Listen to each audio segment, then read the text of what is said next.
Tap हो रहे हैं सौरभ जोशी जी के और कंवर राणा के, ऐसे एलिगेशन उन्होंने लगाए हैं कि लगातार उनके घर के बाहर फोन टैप भी हो रहे हैं और सर्विलेंस भी रखा जा रहा है।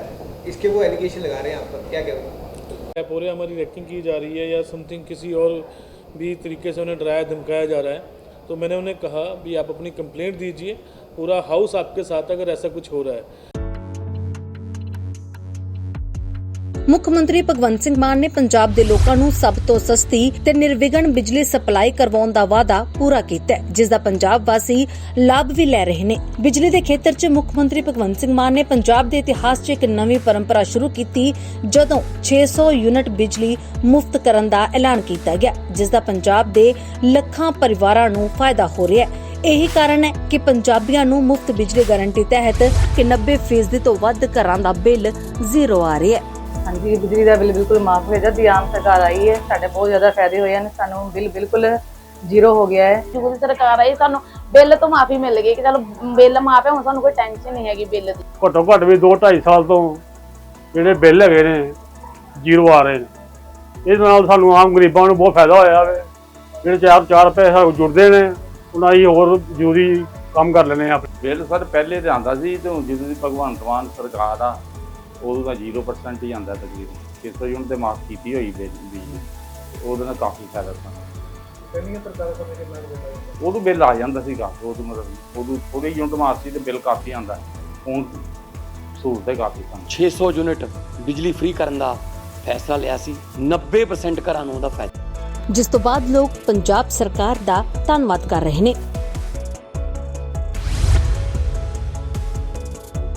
लेकिन जो एलिगेशन लगाए हैं उन्हें कोई साबित करने का कुछ तो हो। जो एलिगेशन लगाना आसान है उसे साबित करना बड़ा मुश्किल है। और जिस तरह से उन्होंने पंजाब सरकार के ऊपर आरोप लगाए हैं वो निराधार है, ऐसा कुछ भी नहीं है जैसा वो बोल रहे हैं। वो तो ये भी कह रहे हैं कि मेयर का भी फोन टैप हो रहा है, जब से वो मेयर बने उनका भी फोन टैप नहीं। मेरा फ़ोन तो यहीं पर पड़ा है, कोई टाइपिंग नहीं है, कोई मुझे ऐसा कोई धमकी नहीं आ रही है, ऐसा कुछ भी नहीं है जैसा वो बोल रहे हैं। ये देखिए, लोकतंत्र की एक अच्छी विशेषता ये है कि अपना हर बंदा अपनी आवाज़ रख सकता है, और आवाज़ रखने में वो कुछ भी बोल दे उसे साबित नहीं कर सकता।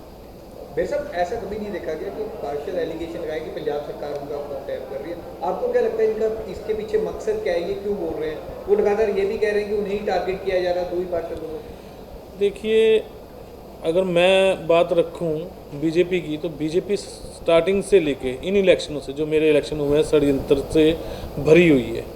आप देखेंगे किस तरह से इन्होंने यहाँ पर एक हमारे साथी काउंसलर को किडनैप करने की कोशिश की गई, किस तरह से हत्यापाई की गई, किस तरह से इसी हाउस के अंदर लोकतंत्र की हत्या की गई। उस पर कोई बोलने के लिए तैयार नहीं है, उस पर कोई बात करने के लिए तैयार नहीं है। तो ये आज भी किसी न किसी राजनीतिक मुद्दे से ही ये बातें कर रहे हैं, और ऐसा कुछ भी नहीं है जैसा वो बोल रहे हैं।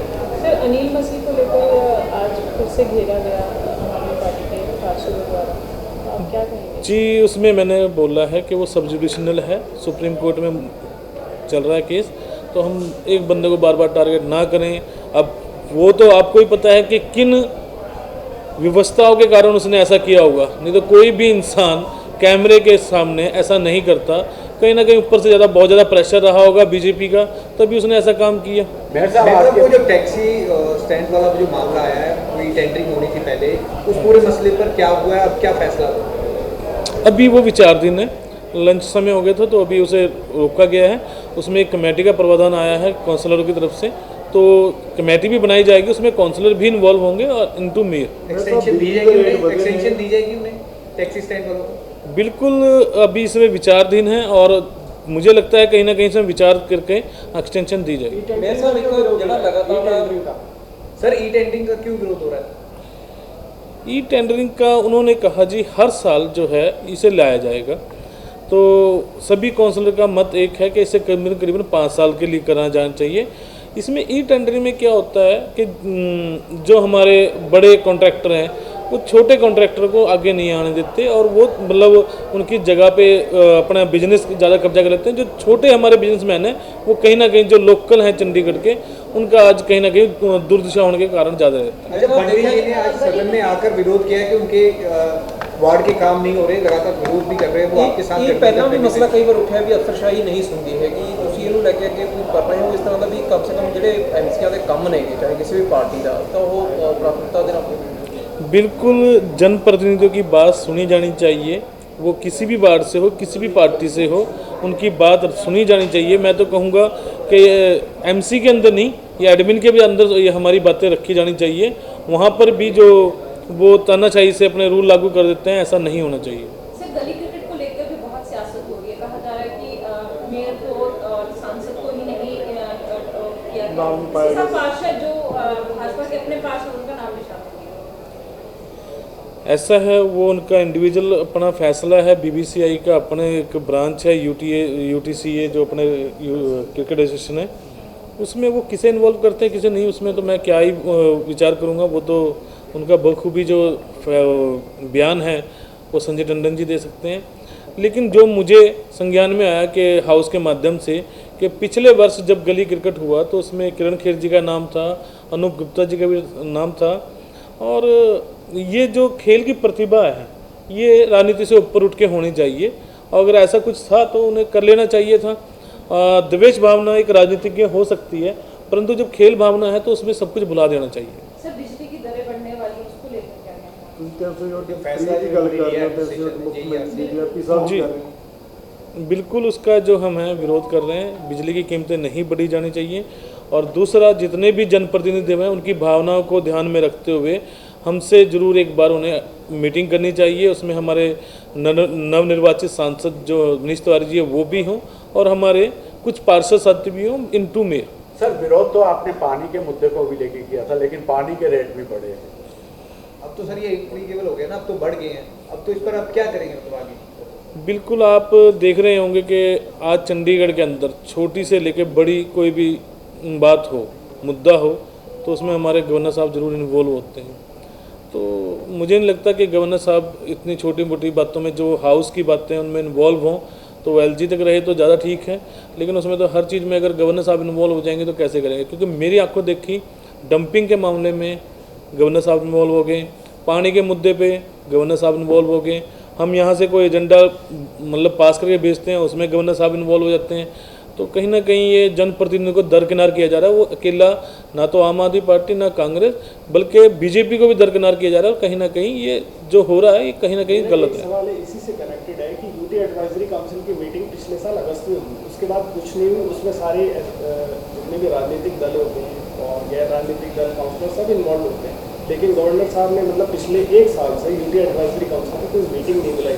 ये आप बता रहे हैं कि वो अपने लेवल पे फैसला लिए जा रहे हैं। आप चाहते हैं कि यूटी एडवाइजरी काउंसिल की मीटिंग हो जिसमें ये सारे एजेंडे आए तो वो रूल कर देते हैं। बिल्कुल, मैं तो चाहूँगा कि इसमें होनी चाहिए मीटिंगें, और उसमें जनप्रतिनिधियों का हिस्सा होना चाहिए, क्योंकि जनता की आवाज़ है। हम जनता से चुन के आए हुए हैं, जनता के बीच रहते हैं, उनकी समस्याएं अच्छी तरह से जानते हैं। तो जितने भी जनप्रतिनिधि, जितने भी पार्टी के प्रतिनिधित्व करते हैं, उन सभी को बुलाना चाहिए और उनसे बात करनी चाहिए। सर, एक वाटर सप्लाई का प्रोजेक्ट जो अमित शाह जिसका उद्घाटन करेंगे, 24 घंटे जो वाटर सप्लाई 24/7 का जी, उसकी क्या स्थिति है? स्थिति तो मैम उनकी तो तैयारियां चल रही हैं कि 24/7 किया जाना चाहिए, और लाइन वगैरह डाल चुके हैं, और तकरीबन मतलब 4 तारीख को उसका इनॉग्रेशन है, उसकी तैयारी पूरी हो चुकी है। आपने कुछ प्लानिंग की है कि गृह मंत्री आ रहे हैं, कोई मुद्दा आप भी उठाएंगे उनके समक्ष? जी, समय मांगा है, अगर मिला तो मैं जरूर अपने यहाँ की चंडीगढ़ की जो समस्याएं हैं वो जरूर उन्हें बताना चाहूँगा, अवगत कराना चाहूँगा। सर, आपने तो 24 घंटे पानी देने का ये कहा था कि 24 घंटे पानी नहीं चाहिए, 2-2 घंटे पानी सफिशेंट आ जाना चाहिए, आपने विरोध किया था, उस पर आपका क्या कहना? ये 24/7 जो है ये 2019 में हाउस में पास हुआ, ये हमारे समय में पास नहीं हुआ, और आज उसे लागू करने की बात आ रही है। तो हम तो आज भी अपनी बात पे कायम हैं कि हम चाहते हैं कि 24/7 की जगह 20,000 लीटर पानी बेसिक नीड लोगों को फ्री दी जानी चाहिए। सर, शामला जमीनों को लेकर बातचीत हुई है सदन में, क्योंकि ये भी काफ़ी बड़ा मुद्दा है। नहीं, बिल्कुल, शामला ज़मीनों को लेकर जो बात हुई है उसमें ये हुआ है कि एक जो चीज़ है हमें अपना स्कूल को देना है, दूसरा कॉलेज को, और तीसरा हमने डिस्पेंसरी को। तो उसमें साथी पार्षदों ने ये कहा कि हम अपनी ज़मीन बहुत जल्दी ही हम हाउस में पास करके भेज देते हैं, परंतु एडमिन की तरफ से अगर हमें कोई ज़मीन लेनी हो, हमें कोई प्रपोजल कुछ और चेंज कराना हो, तो बहुत से चक्कर काटने पड़ते हैं। तो अगर हम यहाँ पर हाउस में पास करके भेजते हैं, ऐसे ही सॉफ्ट कॉर्नर उनकी तरफ से भी होना चाहिए अगर हम कुछ अपने वार्ड में डेवलपमेंट कराना चाहते हैं। जी बहुत बहुत धन्यवाद। के लिए फॉलो करें Dainik Savera TV, YouTube, Facebook, Instagram, X और व्हाट्सएप चैनल पर।